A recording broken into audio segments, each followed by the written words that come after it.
New videos every day.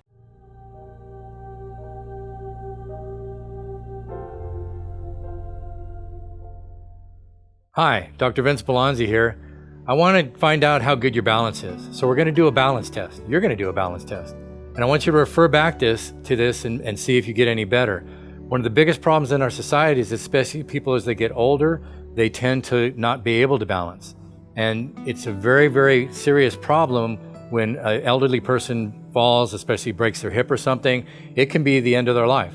We have a lot of incidences of elder people still today breaking their hip and falling down, and that's really the end of it. It's something that you don't have to lose. Are you stepping off curbs and tweaking your back? Are you running into walls? Can you get grounded, or are you easily pushed over? These are important questions because balance is something that you can lose if you don't use it. And if you spend most of your time sitting in a chair, you're not going to be able to do much more than balance the recliner. So we've got to do some testing here and figure it out.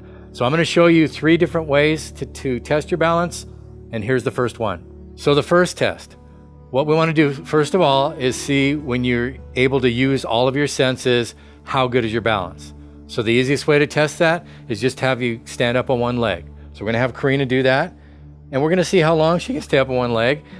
It's something we're going to compare to the other side. You should be able to stand up on one leg for a minute or so without wavering and moving around too much. If you find that you're having a problem with this, then be cautious and you can go ahead and put your leg down.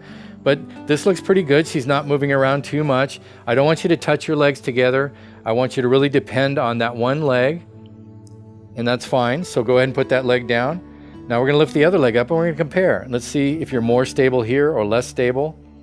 And it looks pretty good. So I could say that she has fair balance, at least when she's able to use everything. But now we're going to take a couple things away.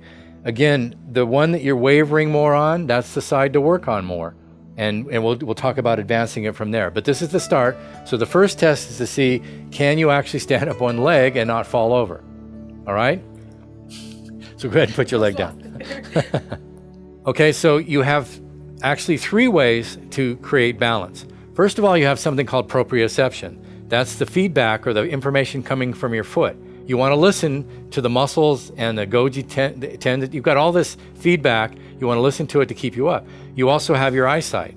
So you'll reference something in a room or the horizon, and you're able to balance with that. And then, of course, you've got your inner ear.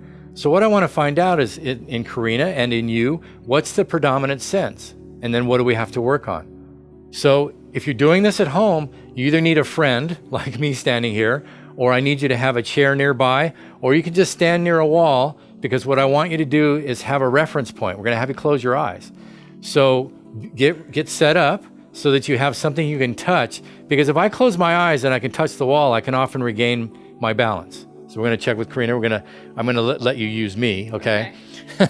So I want you up on one leg. You can choose your leg, keep your legs apart. You're going to close your eyes. And I immediately can't do it. Okay, so Karina is dependent on her eyesight.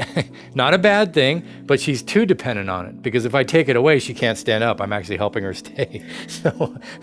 So you need to work on taking your eye, don't go blind, but you're gonna have to take your eyes out of the picture. Let's try the other leg. See how she does?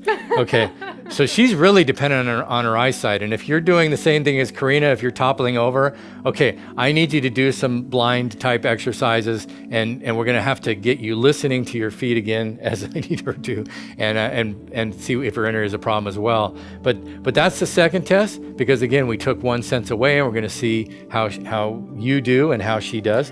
So yeah, we need to work with Karina, so we'll do that. All right, so that's the second exercise. Okay, the third exercise, and we can progress this and we'll talk about that, but the third thing we need to consider is how good she's using her inner ear. Is that an important sense for her? Because eventually I want her to be able to use all 3 senses, and then she's gonna be very grounded. So we're gonna have her standing up on one leg. Let me set it up first. And if you're kind of falling over, then what I want you to do is be a little more cautious. We're simply going to have you tilt your head backward and forward and backward and forward, and that's going to start the fluid through your inner ear. It's going to take it out of the picture, sort of. If you feel real stable, and you were doing good on the balance, then you're going to take your arm, put it out in front of you, and your head and your arm are going to quickly turn back and forth. But you want to turn your head along with your arm, and that's really going to get the juice going. You're actually moving fluid through your inner ear, and you're not going to have your reference anymore. So we're going to take her inner ear away from her. All right, you ready for this?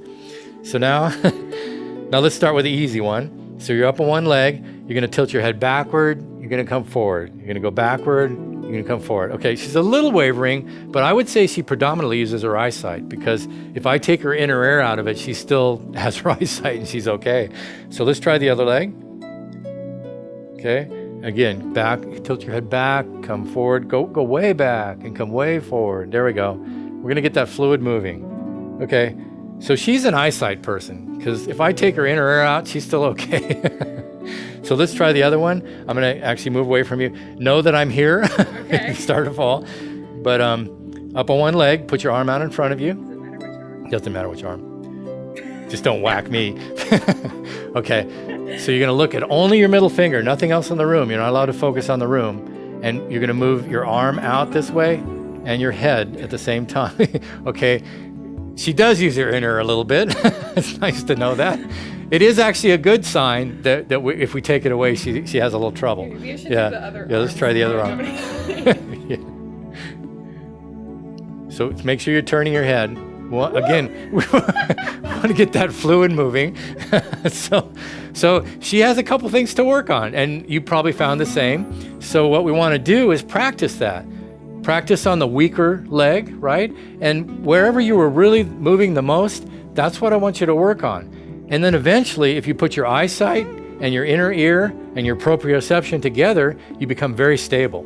You've seen those martial artists who are very grounded. I mean, we could talk about the ki or the chi and all that kind of stuff, but really they have a good core and they've got very good balance, and it's hard to push them over. So if we wanted to actually advance this, what we could do is I could get you up on one leg. This time I'll let you keep your eyes open and won't mess with you. But what I'm going to do is with you, if you have a partner, I can kind of push on her a little bit, and she has to recover, because in the recovery, she's going to train all those muscles and ligaments. She can actually hold a weight. I could have her hold a dumbbell and try to stay stable. And then the next step is to get on something unstable. So we could put her on some foam, some thick foam, or a pillow, or if you know what the Bosu is, or a balance board, or a core board. These are things that are going to wobble, right? The wobble boards as well. You can make your own by taking a piece of plywood and like half of a dowel or half of a sphere. Home Depot will make you one. At least the Home Depot guy I talked to did. So you basically get a couple pieces of wood, put them together. You're going to stand on that. It's going to be moving around. And then you get up on one leg and you've got to do all this adjusting. But you're getting a workout while you do it. And you're training proprioception. You're training your inner ear and balance. And you're training to be able to use eyesight as a reference. So do these things. Get better and better, and you'll find that you don't walk into walls. It just makes you so graceful. So I'm Dr. Vince Bellonzi. You can ask me questions at info@austinphd.com. Please favorite this video and come back to see more. Thank you very much.